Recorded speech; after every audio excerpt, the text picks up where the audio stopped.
Bonjour à toutes et à tous et bienvenue sur le plateau de La Côte Imo. La Côte Imo diffusée chaque jour sur Bismart et Radio Imo, une émission que nous avons le plaisir de présenter ensemble avec Sylvain Lévy-Valency. Bonjour Sylvain. Salut Nicolas, nous sommes mercredi et c'est Tendance Imo. Tous les mercredis, on parle du marché avec des thématiques variées, mais je crois aujourd'hui, mon cher Nicolas, que nous aurons des thématiques assez connexes au marché de l'immobilier. Exactement, et notamment assez connexe à l'emprunt immobilier. Au sommaire de cette édition, nous parlerons de l'actu des crédits immobiliers, plus précisément de la fin des questionnaires de santé concernant l'assurance emprunteur, sous certaines conditions bien sûr, on y reviendra. Nous en parlerons avec Raphaël Vergne, directrice assurance et placement chez CAFPI. Nous enchaînerons ensuite avec un sujet qui concerne tous les courtiers ou tous les professionnels du crédit immobilier, c'est ce taux d'usure et les conséquences de ce nouveau taux d'usure. Rappelez-vous, les professionnels de l'immobilier militaient même pour revoir un petit peu le mode de calcul de ce taux d'usure. Ça n'est pas le cas, nous verrons quelles sont les conséquences aujourd'hui sur le marché du crédit immobilier avec Cécile Roclor, directrice des études d'Empruntis. On se retrouve tout de suite sur le plateau de La Côte Imo.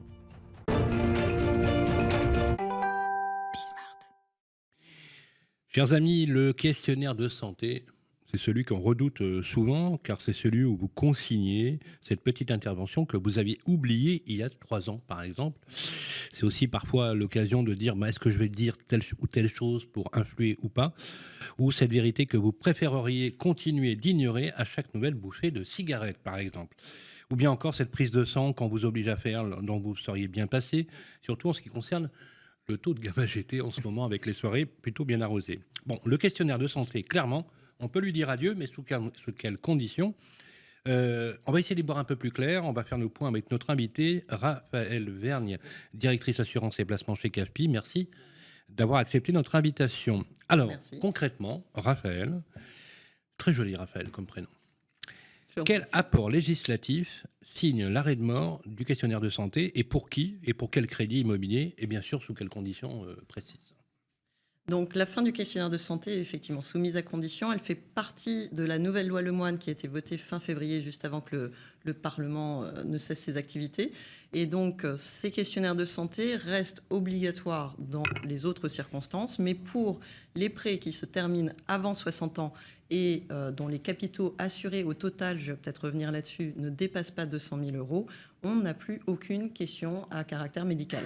Donc, on peut toujours avoir des questions. Vous mentionnez fumeur ou non fumeur. Donc, ça a trait au comportemental. Donc, ça, on peut toujours avoir cette question de la part de l'assureur, mais on ne peut plus avoir de questions quant à sa santé si on remplit ces conditions. On a moins de 60 ans, on est d'accord. Donc, si le prêt se termine avant 60 ans... D'accord. Ah oui, donc on peut souscrire un prêt à 50 ans, sur 20 ans, mettons, et devoir du coup être soumis au questionnaire de santé. Tout à fait, exactement. Okay. À 50 ans, si c'est moins de 10 ans, le prêt, par contre, là, on peut tomber effectivement dans ces critères. Et donc, l'autre condition, c'est les moins de 200 000 euros assurés. Donc, concrètement, c'est tout prêt confondu, tout assureur confondu. Donc, si on a un seul prêt, typiquement, donc si on emprunte tout seul, c'est maximum 200 000 euros. Mais si on emprunte à deux, dans ce cas-là, ça dépend de ce qu'on appelle la quotité, c'est-à-dire le pourcentage assuré sur chaque personne. C'est la banque qui vous l'impose. Qui emprunte 200 000 euros et qu'il finit à 65, il est soumis au questionnaire de santé. Tout à fait. Et alors, donc la règle de plafond s'adapte si vraiment la règle, c'est avant 60 ans, le terme du crédit. Tout à fait. Et si on emprunte à deux, du coup, c'est 400 000 euros ? Alors, si la banque a autorisé sur l'offre de prêt une quotité à 50%, par exemple, sur chaque emprunteur, oui. Dans ce cas-là, c'est 400 000 que multiplie 50%, donc 200 000. Et si j'ai déjà un emprunt, mettons, de 150 000 euros, mais que je refais un emprunt pour acheter une résidence, quelle qu'elle soit, là, pour le coup, on prendra la totalité du capital emprunté, Exactement. même si c'est dans une autre banque, par exemple, assurée par un autre assureur. Exactement. D'accord. Comment les assureurs... La multiplication, en fait, d'un point de vue de risque pour les assureurs, la multiplication des prêts au-dessous de 200 000. Alors, les assureurs, ils en ont pris acte, je pense, dans un court laps de temps, apparemment, qui leur a été imparti pour l'intégrer. Très court. Réaction des assureurs ? Alors, la réaction des assureurs a été que, donc, effectivement, ils ont eu très peu de temps pour le mettre en œuvre et c'est un très gros changement pour eux, puisque... Si on résume, un assureur a besoin de faire des statistiques pour pouvoir faire ses prix.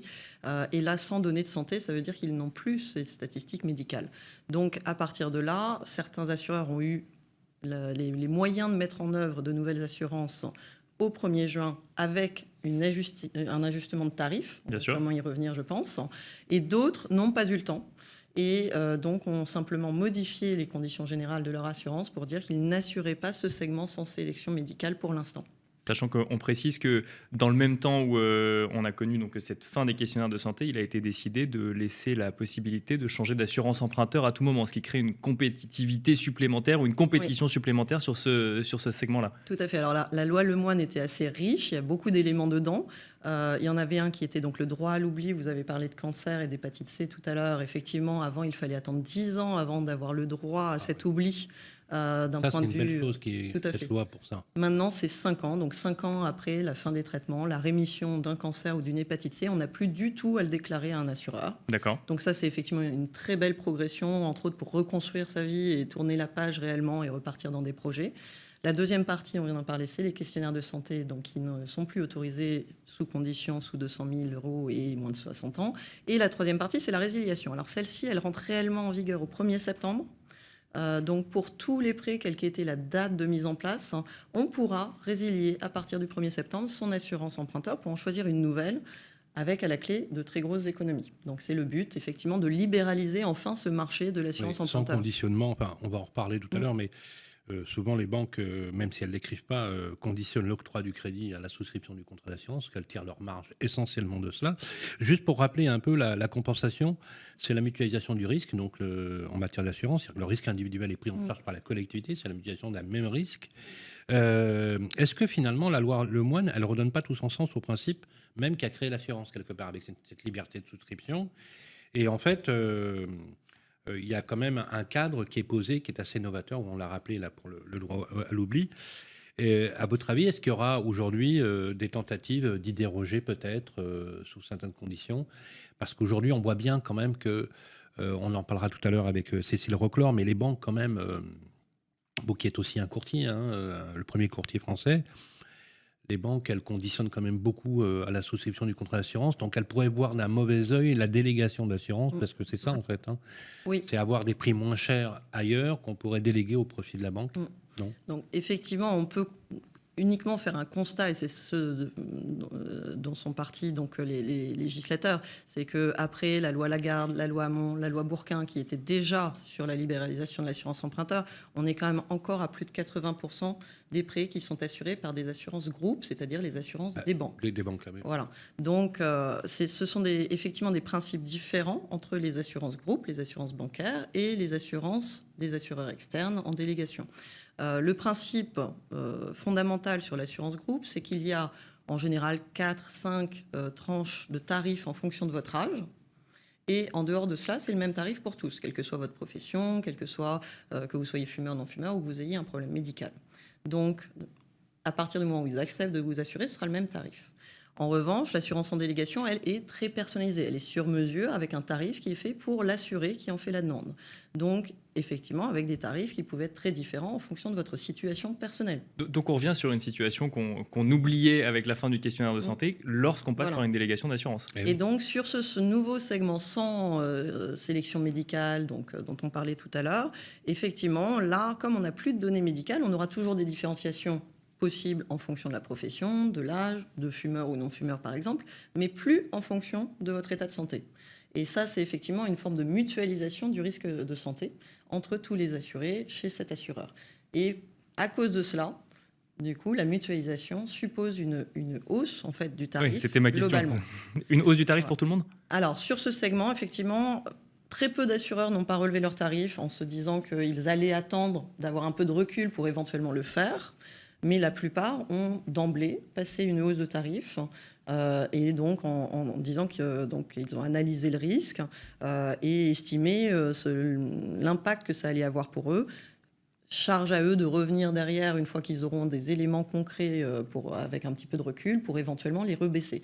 Mais on est aujourd'hui sur une hausse d'un peu plus de 15% chez ceux qui ont fait des hausses. Donc, conséquence tarifaire finalement de l'impact de la loi. C'est cette loi qui a un impact sur le relèvement des prix. Alors, on va peut-être juste rester sur le tarif pour bien comprendre. C'est pourquoi est-ce que les prix augmentent ? C'est parce qu'avant, en fait, les profils les plus risqués payaient plus cher et donc et les profils les moins risqués payaient moins cher. Maintenant qu'on ne peut plus faire la différence entre les deux, on fait supporter une hausse inférieur, mais à tout le monde pour le coup, c'est ça ? C'est ça, parce qu'avant, vous aviez un problème médical. À tout le monde. Alors, à tout le monde sur ce segment, Oui, effectivement. sur le segment, attention. Donc, pour Oui, bien l'instant, sûr. les assureurs ont fait quelque chose d'assez homogène, mais justement, en promettant qu'une fois qu'ils auraient du recul, ils affineraient un petit peu tout ça D'accord, en je fonction, par exemple, des profils d'âge, en fonction... bon, voilà.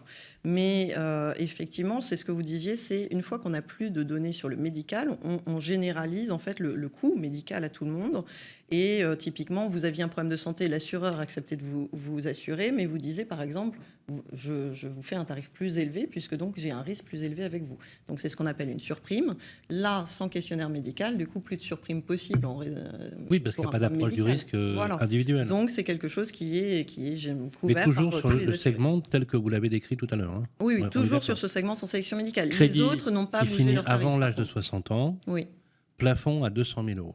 exactement. Donc en fait, est-ce qu'on a, alors justement, Hmm. puisque c'est de la mathématique, est-ce qu'on a le volume de ce Alors, segment? On n'a pas encore suffisamment de recul et le volume varie énormément d'un assureur à un autre. Il y C'est a des beaucoup de assureurs qui primo-accédants, étaient là, pour le plutôt sur des gens déjà peut-être un peu plus âgés, donc qui du coup terminent moins leur prêt avant 60 ans.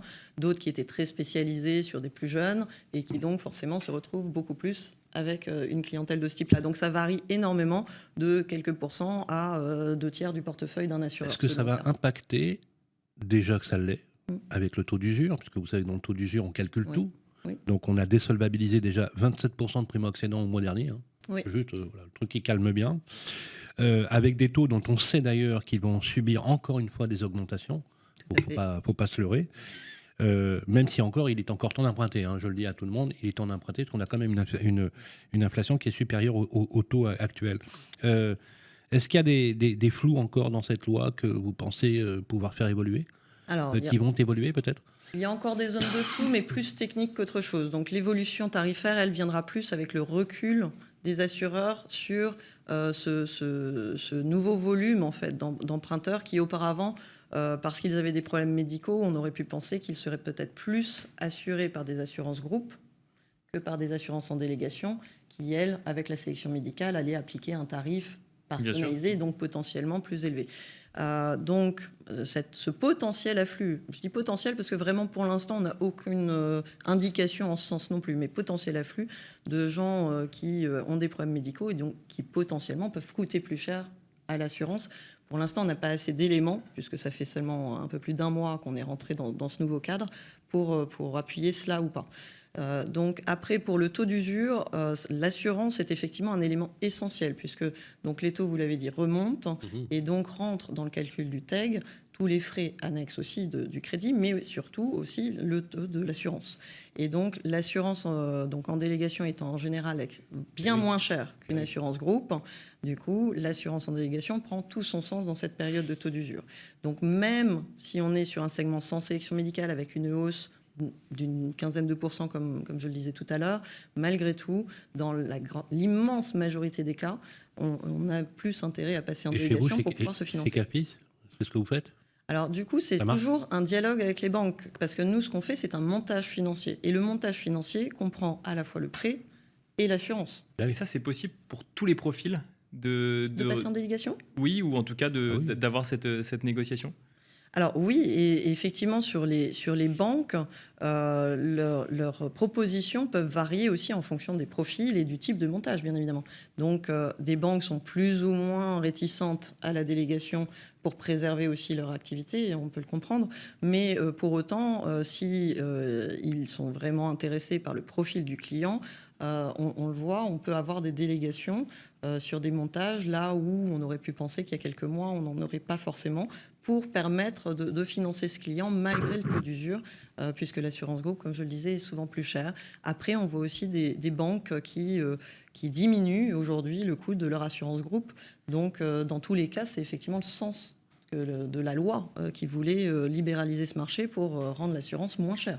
Et ben ça nous fait une transition toute trouvée avec la deuxième partie de la Côte-Imo qui sera sur le taux d'usure justement. Merci beaucoup Raphaël Vergne d'être venu sur le plateau de la Côte-Imo. Je rappelle que vous êtes directrice assurance et placement chez CAFPI. Merci. Merci à vous. Et quant à nous, on se retrouve tout de suite sur le plateau de la Côte-Imo.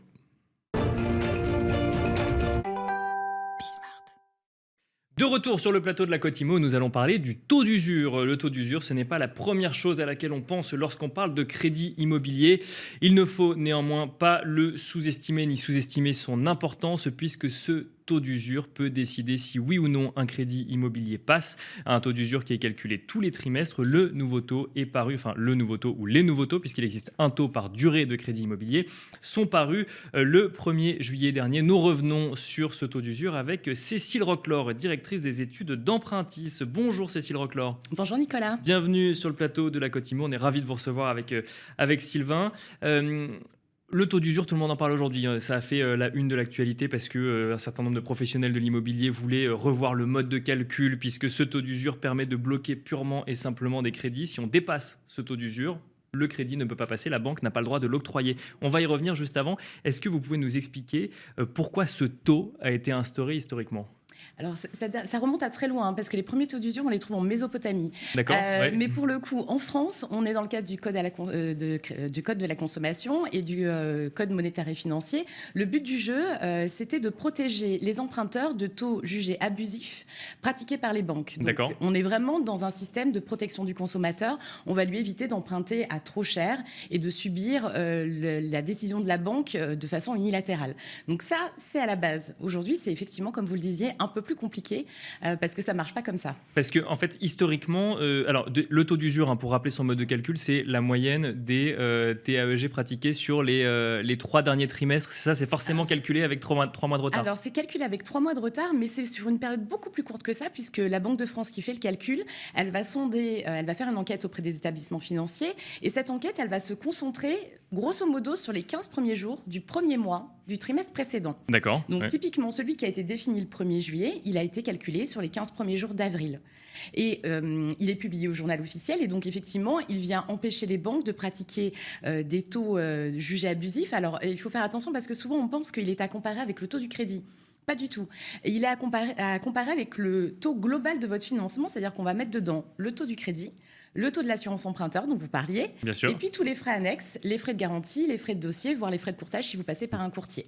Donc on comprend bien l'idée de protéger effectivement le consommateur d'un emprunt à un taux TAEG global abusif, puisqu'en fait on est obligé de se mettre au diapason des autres. Il y a plusieurs taux d'usure, attention.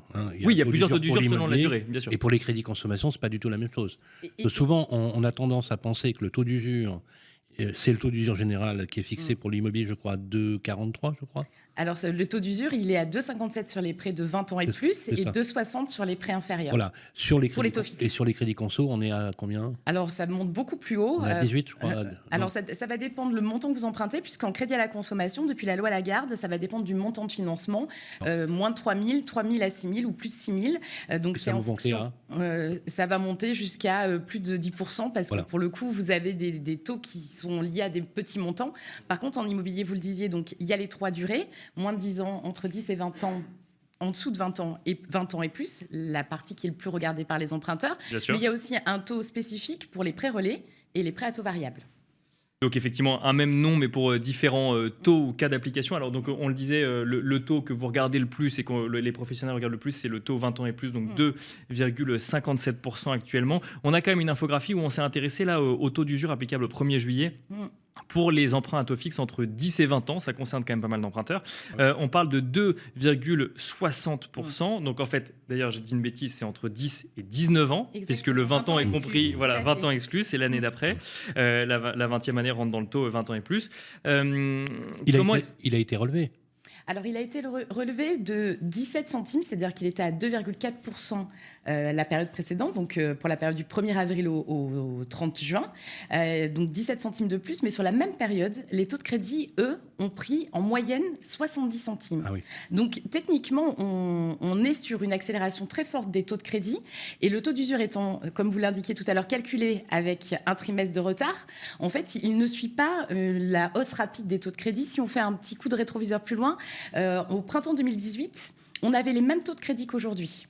1,70 sur 20 ans, 1,90 sur 25 ans. Par contre, le taux d'usure, il n'était pas à 2,57%, il était à 3,03%. Oui, parce qu'on était sur un chemin descendant pour le coup de niveau de taux. On partait de 3-4%, absolument. On était sur une période, en 2018, on commençait à se stabiliser, on avait déjà bien décru, mais en fait, effectivement, comme on a besoin de cet écart quand même, comme on l'avait au printemps 2018, pour faire passer des dossiers. Donc là, on a un plafond de taux d'usure. Est-ce que ce plafond bloque tous les crédits aujourd'hui? Est-ce que ça exclut un certain nombre d'emprunteurs du système mécaniquement? Alors, heureusement, ça ne bloque pas tous les crédits, parce que sinon, ça serait quand même devenu très compliqué pour les ménages qui ont besoin de se loger. Puis quand on voit les contraintes pour être en location et le parc disponible, heureusement, les gens qui veulent acheter peuvent encore acheter. Mais effectivement, ça va avoir des effets beaucoup plus pervers qu'auparavant, parce que ça ne va pas toucher qu'une toute petite catégorie. Avant, on disait souvent, le taux d'usure, le vrai problème, c'est le taux de l'assurance emprunteur, parce que dès que vous avez un problème de santé, ce taux est très élevé et du coup, ça vient rogner une partie de votre taux, votre TAEG. Aujourd'hui, on voit bien que le problème, il est beaucoup plus large que ça, malgré ce qui peut être entendu. On va avoir effectivement des ménages modestes qui vont se voir appliquer des taux moins favorables parce que leur dossier est risqué. Je vous disais 1,70 sur 20 ans en taux moyen, mais on a aujourd'hui certaines banques qui pratiquent des taux supérieurs à 2%. Ça veut dire qu'il nous reste même pas 60 centimes pour faire passer une assurance et des frais. Et puis l'OAT étant aux alentours de 2%, on sait que globalement, ça va remonter à 2% à un moment ou à un autre. Vous avez tout à fait raison. Aujourd'hui, les banques, elles tiennent leur taux parce qu'en fait, elles ont besoin de continuer à conquérir de nouveaux clients et c'est le crédit immobilier qui fait le job. Malheureusement, avec l'OAT qui flambe, alors on est sur une petite accalmie là. Ça fait 15 jours que ça va un peu moins vite, mais les banques n'ont pas répercuté la totalité de la hausse de l'argent, du coût de l'argent pour elles, et elles sont obligées de se maintenir pour pouvoir arriver à continuer à passer des dossiers. Donc dès qu'il va y avoir un petit peu de relâchement, et c'est ce qu'on a vécu début juillet, un petit peu de gain sur le taux d'usure, les banques, elles appliquent à nouveau une hausse pour continuer à faire progresser les taux de crédit et à continuer à marger. Donc effectivement, on est sur une course non-stop derrière le taux d'usure et ça impacte les ménages modestes donc, qui ont des taux de crédit un peu plus élevés, mais ça va aussi impacter des gens qui ne rentrent pas dans le questionnaire, l'absence de questionnaire médical. Vous l'évoquiez sur la loi Lemoine, eux peuvent être aussi touchés si vous avez des comportements à risque, fumeurs, pratiques d'activités sportives ou métiers à risque. Et puis les ménages type primo-accédants qui sont vus en général un peu plus à risque s'ils n'ont pas beaucoup d'apports. Alors, il y a quelque chose que j'ai du mal à comprendre, c'est ce taux d'usure est-il un frein au développement du crédit immobilier parce qu'il exclut un certain nombre d'emprunteurs mécaniquement, ou est-ce qu'au contraire, c'est une protection à une hausse trop forte des taux pratiqués par les banques dans un contexte comme celui-là ? C'est une protection à la base, mais quand vous êtes dans une situation de taux extrêmement bas, parce qu'aujourd'hui, un taux inférieur à 2%, vous le disiez, on a connu des taux à 4, on a même connu des taux bien plus élevés que ça. Oui, c'est sûr que là, c'est impressionnant par rapport aux 6 mois précédents, mais ça reste bas par rapport à ce qu'on a pu connaître il y a plusieurs années.